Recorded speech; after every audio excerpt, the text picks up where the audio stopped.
ઘણીવાર મને વિચાર આવે કે આપણે માણસ છીએ કે પશુ, ભેંસ બકરી છીએ. કારણ કે ઘણીવાર મને પેશન્ટના ફોન આવતા હોય છે, મેસેજ આવતા હોય છે, કોલ આવતા હોય છે, વોટ્સઅપ આવતા હોય છે, બરોબર. કે જેવી રીતે ભેંસ અને બકરી એટલે કે પશુ પોતાની સામે જે વસ્તુ આવે છે તે પોતાનું પેટ ભરવા માટે ખાય છે, તે કાંઈ વિચારતું નથી. એવી રીતે માણસ પણ પોતાની સામે આવે ત્યારે ગમે તે વસ્તુ હોય તેની ક્વોલિટી પણ નથી જોતો, નથી ટાઈમ જોતો, નથી ભોજનની ક્વોલિટી જોતો, નથી તેના પાચન વિશે જોતો, નથી તેની પ્રકૃતિ વિશે જોતો, અને બસ એને ખાવા મળે છે. તો આપણે વિચારવા જેવું છે કે શું આપણે ભેંસ અને બકરી પ્રાણી છીએ કે માણસ છીએ. તો આયુર્વેદ શાસ્ત્રમાં આવેલા ભોજન વિશેના 11 નિયમો વિશે હું તમને આજે વાત કરીશ, જે તમને તો ખબર હોવી જોઈએ, સાથે તમારે બાળકોને પણ ખબર હોવી જોઈએ, કારણ કે તેને પણ તો ભવિષ્યમાં સ્વસ્થ રહેવાનું છે. એટલે આ જાણકારી તમારે તમારા બાળકોને પણ આપવી જોઈએ. તો સૌથી પહેલી વાત કરીએ, આપણે જે ભોજન પાત્ર જમીએ છીએ તે કેવું હોવું જોઈએ.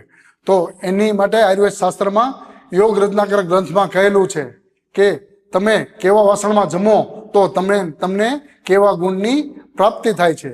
તો સૌથી પહેલા વાત કરીએ કે સોનાના વાસણમાં. તમે સોનાના વાસણમાં જમો તો શું થાય છે? તો તમે સોનાના વાસણમાં જમો છો તે બધા ભોજનના દોષોનો નાશ કરનાર છે, અને તે તમારા આંખ માટે પણ હિતકર છે. એવી જ રીતે તમે ચાંદીના વાસણમાં જમો છો તો તે તમારા આંખો માટે પણ લાભકારી છે, અને તે તમારું પિત્તને પણ સમન કરશે. તેવી રીતે તમે કાંસાના વાસણ એટલે કે બેલ મેટલમાં જમો છો તો તે બુદ્ધિવર્ધક છે, એટલે કે તમારી મેન્ટલ સ્ટ્રેન્થને તે વધારશે અને તમારી બુદ્ધિમાં પણ વર્ધન કરશે. સાથે તેમાં તમારો પિત્તનો નાશ થશે, અને તે તમારું લોહી શુદ્ધ કરવામાં પણ મદદ કરશે. અને કાંસાના વાસણમાં જમવું રુચિકર, એટલે કે જો તમને ભૂખ નથી લાગતી તો તમને ભૂખ લગાડવામાં પણ તે મદદ કરશે. એવી જ રીતે પિત્તળના વાસણમાં જમવાથી તે વાતકારક છે, એટલે કે તમારા વાયુ દોષને વધારશે. એટલે કે જે લોકોને સાંધાના દુખાવા, કમરના દુખાવા અથવા આમવા ધુમેટોડ આર્થરાઇટિસ છે, અને એ લોકો પિત્તળના વાસણમાં જમે છે તો તેમાં વાયુ વધી અને એના દુખાવામાં વધારો થશે.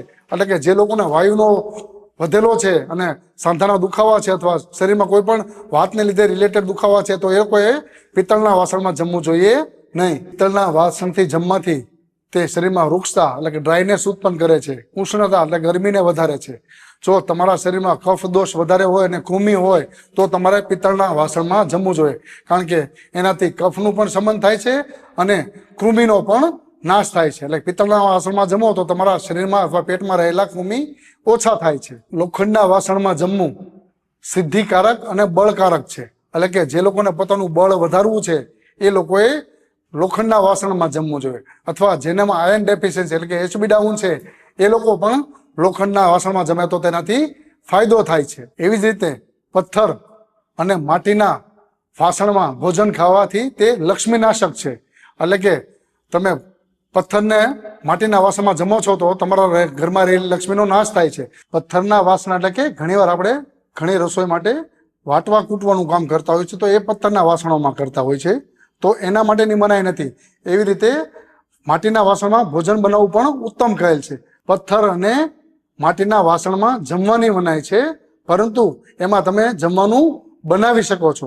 લાકડાના વાસણમાં જમવાથી રુચિકારક કહેલું છે, એટલે કે તમને ભૂખ નથી લાગતી, ખાવાનું નથી ભાવતું, એવામાં તમે લાકડાના વાસણમાં જમો છો તો તમને ભૂખ પણ લાગશે અને ખાવાનું પણ ભાવશે. એવી રીતે પાંદડાના વાસણમાં જમવાનું તમને દીપનને રુચિકર કહેલ છે, એટલે કે તમે પાંદડાના વાસણમાં જમો તો તમારી ભૂખને પણ વધારે છે, અને તમે જે જમો છો એને પચાવે છે, અને સાથે તે તમારા વિષ એટલે શરીરના ટોક્સિનને પણ દૂર કરે છે અને પાપનો પણ નાશ કરવામાં મદદ કરે છે.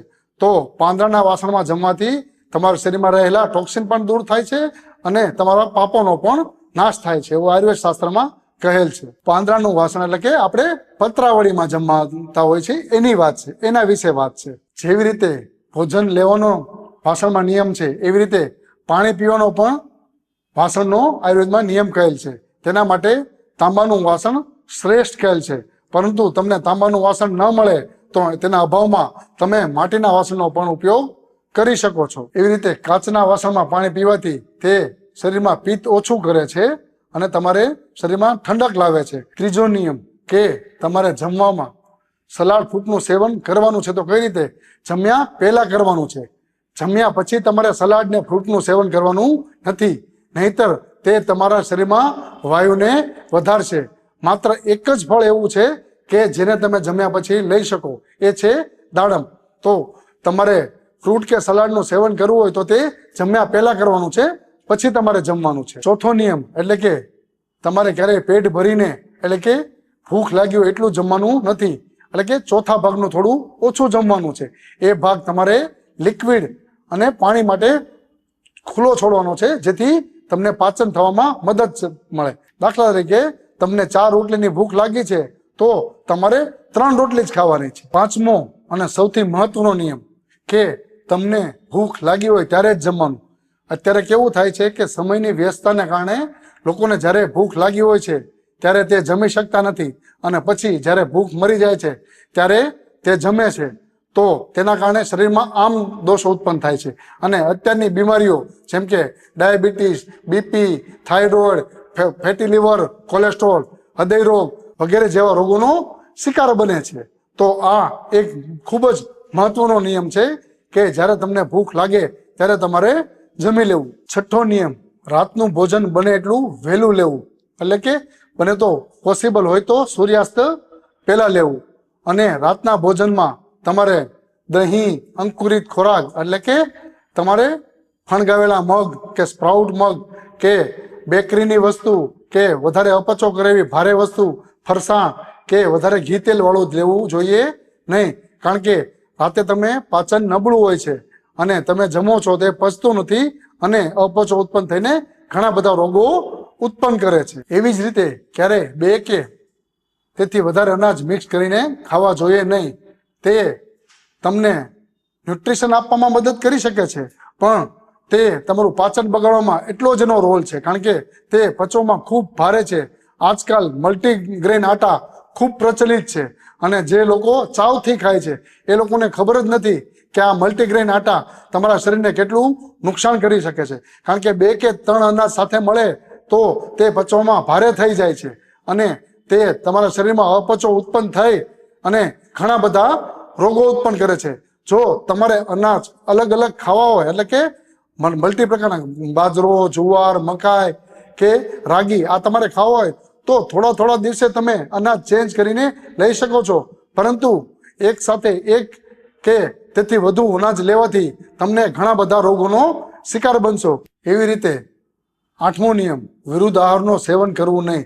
જેમ કે દૂધ સાથે ફ્રૂટ, દૂધ સાથે ડુંગળી, દૂધ સાથે ગોળ વગેરે વિરુદ્ધ આહાર છે. એવી રીતે ચાની સાથે નમકીન વસ્તુ કે પૂરી, પરાઠા કે વડાપાઉં વગેરે વસ્તુ ચાની સાથે લેવી ને એ પણ વિરુદ્ધ આહાર છે. એવી જ રીતે દૂધની સાથે મૂળા, દૂધની સાથે તલ, દૂધની સાથે ગોળ આ પણ વિરુદ્ધ આહાર છે. તો તેનું પણ સેવન ક્યારેય કરવું નહીં. આવી રીતે ઘી, તેલ, મધ અને પાણી ક્યારેય સરખી માત્રામાં લેવું જોઈએ નહીં. જેમ કે મધ અને ઘી બંને 1-1 ચમચી સાથે લ્યો તો તે પણ વિરુદ્ધ આહારમાં ગણવામાં આવે છે.